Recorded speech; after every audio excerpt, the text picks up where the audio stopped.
Party की विधायक हूँ और हमारे प्रदेश कांग्रेस कमेटी के प्रदेश अध्यक्ष सम्मानित जीतू पटवारी जी ने अभी विगत दिनों प्रदेश महासचिव की जिम्मेदारी दी है और उसी के तहत उन्होंने उमरिया जिले का मुझे प्रभार भी सौंपा है। तो आज मेरा ये पहली बार उमरिया आना हुआ है और जिला कांग्रेस कमेटी के सम्मानीय अध्यक्ष जी अजय सिंह जी और समस्त यहाँ कार्यकर्ता बंधुओं से, पदाधिकारी भाइयों से, बहनों से मैं मुलाकात करने आई और पार्टी की जो वस्तु स्थिति क्या है, ज़मीनी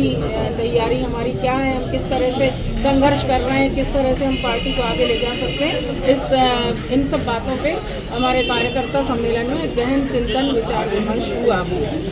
एक तो ये हुआ। दूसरी बात 16 तारीख को, जैसा कि सभी जानते हैं कि 16 तारीख से मध्य प्रदेश विधानसभा का सत्र प्रारंभ हो रहा है जो 20 तारीख तक चलेगा। तो 16 तारीख को मध्य प्रदेश विधानसभा के प्रथम दिवस पर विधानसभा का घेराव करने का ऐलान प्रदेश कांग्रेस कमेटी के प्रदेश अध्यक्ष श्री जीतू पटवारी जी ने किया है और हमारा नेतृत्व भी उस आंदोलन का जीतू पटवारी जी करेंगे और मध्य प्रदेश विधानसभा के जो नेता प्रतिपक्ष हैं श्री उमंग सिंगार जी, ये दोनों नेताओं के नेतृत्व में मध्य प्रदेश विधानसभा का घेराव किया जाएगा और उसका प्रमुख रूप से जो कारण है घेराव करने का, हमारे लोकतांत्रिक अधिकारों का उपयोग करते हुए वो ये है कि विगत वर्षों में 2023 में विधानसभा के चुनाव हुए और विधानसभा चुनाव में भारतीय जनता पार्टी के घोषणा पत्र में जनता से, प्रदेश की जनता से घोषणा पत्र में ये वादा किया गया था कि अगर भाजपा की सरकार पुनः बनी तो हमारे प्रदेश के धान उत्पादक किसानों को धान का समर्थन मूल्य 3100 रुपये हम देंगे प्रति कुंटल, गेहूं का समर्थन मूल्य 2700 रुपये प्रति कुंटल देंगे। लाडली बहनाओं के नाम पे जो सरकार बनी है अभी डॉक्टर मोहन यादव जी की भाजपा की प्रदेश सरकार, इन्होंने कहा था कि लाडली बहनाओं को प्रति माह 3000 रुपये देंगे और सोयाबीन उत्पादक किसानों को 6000 रुपये प्रति कुंटल का मूल्य दिया जाएगा और उसके साथ ही साथ उज्ज्वला गैस योजना जिसके अंतर्गत गरीबी रेखा के नीचे जो जीवन यापन करने वाली महिला बहनें उनको 450 रुपये में गैस सिलेंडर दिया जाएगा। आज बड़े अफसोस की, शर्म की और गुस्से वाली बात है कि प्रदेश में तो भाजपा सरकार बन गई, 1 साल का कार्यकाल भी पूरा कर लिया, उसके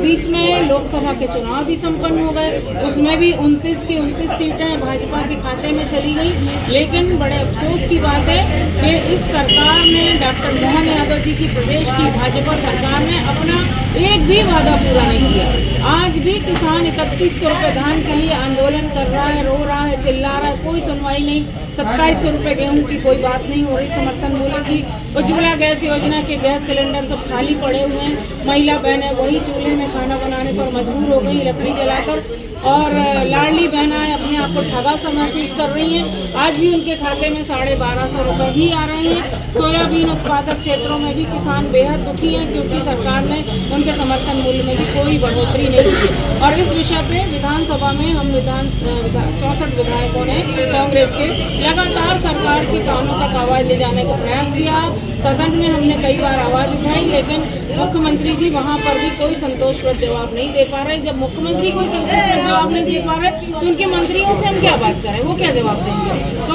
अब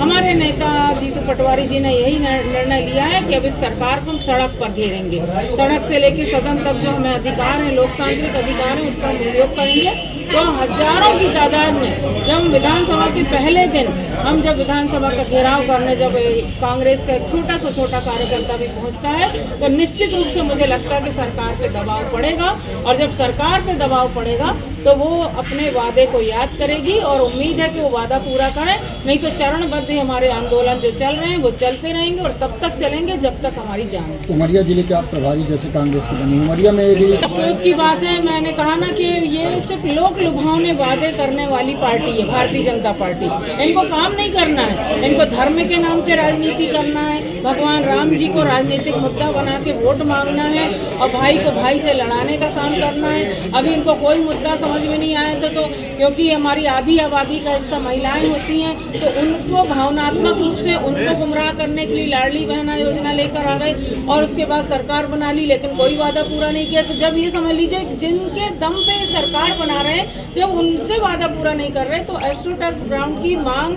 या वादा वो कहाँ उनको याद होगा। उस वादे को याद दिलाने के लिए भी मेरा तो कहना है कि यहाँ के नागरिक बंधुओं को जरूरत पड़ी तो मैं भी मैदान में हूँ, तैयार हूँ। तो इसके लिए भी हमको आंदोलन करना पड़ेगा और उनको तत्कालीन मुख्यमंत्री जी को, जो अभी वर्तमान में केंद्रीय कृषि मंत्री हैं शिवराज सिंह चौहान जी, उनको उनका वादा याद दिलाना पड़ेगा। बांग्लादेश में हिंदुओं पर हो रहे अत्याचार को लेकर देखिए,